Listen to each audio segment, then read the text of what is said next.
Ateşlere attın, döndüm ya küle.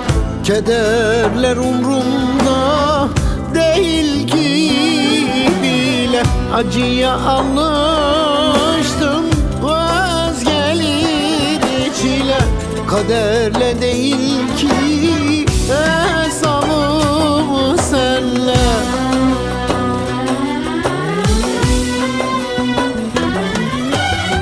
Hayatım boyunca gülmedi yüzüm, hiç seni görmesin bir daha gözüm. İhanet etmişsin, sanadır sözüm. Kimseyle değil ki hesabım senle. Kimseyle değil ki hesabım senle, hesabım senle, hesabım senle.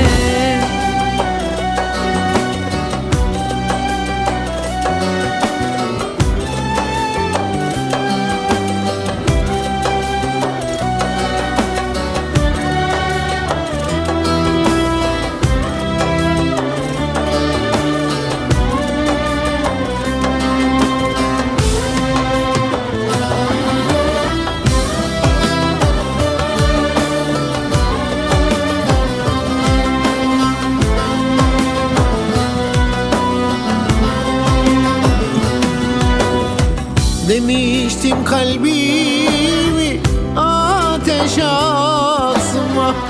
Beni kimselerle sakın bir tutma. Dünya küçük, sakın bunu unutma. Talihle değil ki hesabım senle.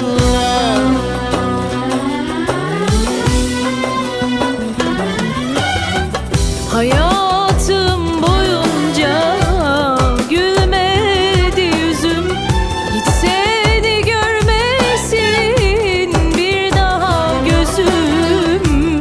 İhanet etmişsin, sanadır sözüm. Kimseyle değil ki hesabım senle.